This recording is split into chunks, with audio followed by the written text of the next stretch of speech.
Once upon a time, in a small kingdom called Kasare, there was a village named Ngoma. The people of this village lived simple lives. They farmed, gathered for festivals, and helped each other as family. One of the brightest lights in this village was a young woman named Zuri. She was beautiful, kind, and loved by all who knew her. Her skin was as smooth as silk, and her smile could light up the darkest night. She had been promised to marry Prince Malik, the future king of Kasare. Malik and Zuri had known each other since they were children. They had grown up together, and everyone believed they were destined for one another. The villagers admired them and eagerly awaited their marriage, which was to unite the royal family with the people of Ngoma. Malik was young, charming, and handsome. He was a brave prince, but he was also restless. He always dreamt of seeing what lay beyond the borders of Kasare. One day, foreign traders arrived in the village. They brought with them strange goods from faraway lands, stories of new worlds, and wonders Malik had never heard of. Among them was a woman named Margarete. She was a European woman, much older than Malik, but still graceful and full of life. She had traveled the world, and her tales fascinated Malik. She told him of cities filled with gold, of kingdoms much greater than his own, and of a life where he could have everything he wanted. Margarete was not like Zuri. Zuri was soft and gentle, while Margarete was bold and exciting. Malik, caught up in the thrill of her stories, began to spend more and more time with her. She promised him a life of adventure and wealth if he came with her to Europe. Blinded by these dreams, Malik made the biggest mistake of his life. He broke off his engagement to Zuri without even saying goodbye. The village was shocked. Zuri was heartbroken. She had loved Malik with all her heart, and now he was gone. Malik left the kingdom with Margarete, believing he had found something better. He believed he would become rich, powerful, and live a life full of excitement. But what he didn't know was that the world he was chasing was not as beautiful as it seemed. Malik sailed away from his homeland with Margarete. At first, everything seemed exciting. The sea was vast, the sky endless, and Margarete kept telling him about the amazing life that awaited him. But as the days passed, Malik started to notice things he had been too blind to see before. Margarete was no longer the charming woman he thought she was. She grew cold, distant, and often ignored him. She no longer laughed at his jokes or spoke to him sweetly. Malik tried to get close to her, but she pushed him away. "You're just a boy," she said with a sneer. "You have no idea what the real world is like." The journey took weeks, and with each passing day, Malik felt more alone. The sailors on the ship treated him with little respect. They saw him as nothing more than a foolish young prince chasing after a woman who was not his equal. Malik began to doubt his decision, but it was too late to turn back. When they finally arrived in Europe, Malik was shocked. He had imagined grand castles and streets lined with gold, but instead he found himself in a cold, gray city. Margaret's home was not a palace. It was a large old mansion that had seen better days. The walls were cracked, the windows dirty, and the rooms cold and empty. "Is this where you live?" Malik asked, surprised. "It's better than anything you've ever seen in your little village," Margarete replied sharply. Malik felt a deep sense of regret in that moment. He had left everything behind, his family, his kingdom, and Zuri, for this. But Margarete didn't seem to care. She no longer treated him like a prince. In fact, she treated him like a servant. She ordered him around, made him run errands, and rarely even spoke to him unless it was to give him instructions. As the days turned into weeks, Malik realized the full extent of his mistake. Margarete was not the kind woman he had thought she was. She was manipulative, cruel, and selfish. She had used her charm to lure him away from his home, but now that she had him, she didn't care about him at all. One night, Malik overheard a conversation between Margarete and one of her friends. They were laughing and drinking wine, talking about Malik as if he were nothing. "I only brought him here because I needed a distraction," Margarete said with a smirk. "The boy is useless. He thought he could live a life of riches and adventure, but all he is now is a poor fool trapped in a foreign land." Malik's heart sank. He couldn't believe what he was hearing. Margarete had never loved him, and she had no intention of giving him the life she had promised. She had only used him for her own entertainment. Malik wanted to leave, but he had nowhere to go. He had no money, no friends, and no way to return to Kasare. He was trapped in a foreign land, far from everything he knew, with nothing but regret. Back in Ngoma, life had continued without Malik. Zuri, though heartbroken, had not let her sadness destroy her. She was strong, stronger than Malik had ever given her credit for. While Malik had been chasing after false dreams, Zuri had stayed true to herself and her people. She had poured her energy into helping the village, working with the children, and taking care of the elders. Her pain had made her stronger, and though she still loved Malik in her heart, she knew that she could live without him.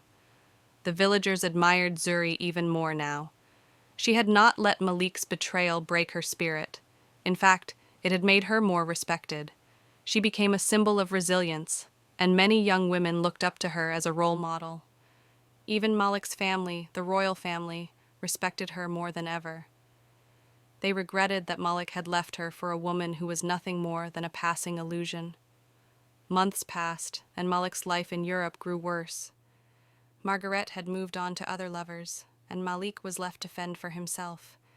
He lived in a small, dirty room in the attic of the mansion. He had no friends, no money, and no future. He often thought of Zuri and the life he had left behind. He realized that he had given up something real for something fake. One day, after a particularly harsh winter, Malik decided he could not live this life any longer. He had to return to Kasare, even if it meant facing the shame of his betrayal. He gathered what little money he had managed to save and bought a ticket on a ship back to his homeland. The journey back was long and difficult. Malik was not the proud prince he had once been. He was now thin, weak, and full of regret. He knew that when he returned, he would have to face Zuri, his family, and his people. He didn't know if they would forgive him, but he had to try. When Malik arrived back in Kasare, the villagers were shocked to see him. He was no longer the handsome, confident prince they had once known. His clothes were ragged, his face gaunt, and his eyes full of sorrow. Word quickly spread that Prince Malik had returned, and soon the entire village knew. Zuri heard the news too, but she did not rush to see him. She had moved on from Malik, not in love, but in her heart. She no longer waited for him, nor did she feel the need to forgive him. Malik walked through the village, and everywhere he went, people stared. They whispered behind his back, some with pity, others with scorn. He finally reached Zuri's home, where she stood outside, calm and collected. When their eyes met, Malik felt the weight of his mistakes like never before. "I'm sorry," he said, his voice barely above a whisper. "I made a terrible mistake. I left you for something I thought was better, but I was wrong. I was a fool." Zuri looked at him for a long time before speaking. "You broke my heart, Malik," she said softly. "You left me for a dream that wasn't real. You left all of us. And now you come back, expecting what? Forgiveness?" Malik lowered his head. He had hoped for forgiveness, but now, standing in front of Zuri, he realized that he didn't deserve it. "I don't expect anything," he said, tears filling his eyes. "I just wanted you to know that I regret everything. I regret leaving you. I regret chasing after something that wasn't real. I regret hurting you." Zuri's heart softened a little. She could see that Malik had suffered, that he had learned from his mistakes, but she was no longer the same girl who had loved him. She was stronger now, more independent, and she didn't need him anymore. "I forgive you," she said quietly, "but I can't be with you anymore. Too much has changed." Malik nodded, understanding the truth of her words. He had lost her, not because of her anger, but because of the choices he had made. Though Zuri had forgiven Malik, it was clear that their paths would never merge again. She had grown beyond the young woman who once waited for him. Her heart, though kind, was no longer open to rekindling the love they once shared. Malik, now humbled by his mistakes, accepted this with a heavy heart. After that conversation, Malik returned to the royal palace. His parents, the king and queen, were deeply disappointed by his actions, but they were his family, and they welcomed him back. However, the people of Kasare were not so forgiving. They saw Malik's return as a symbol of weakness, a prince who had abandoned his duties and his people for selfish reasons.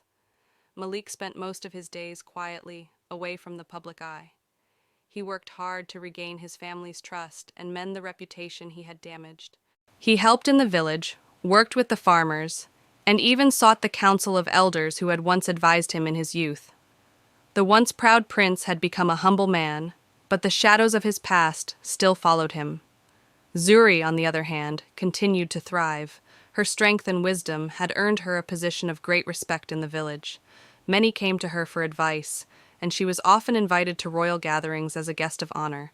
Though she had once been seen as just a villager, she now held a place of significance in the kingdom. Time passed, and the people of Kasare slowly began to forgive Malik. They saw the changes in him, the remorse in his actions, and the humility with which he lived his life. But the pain of betrayal still lingered, and though the village was willing to accept him again, they could not forget what he had done.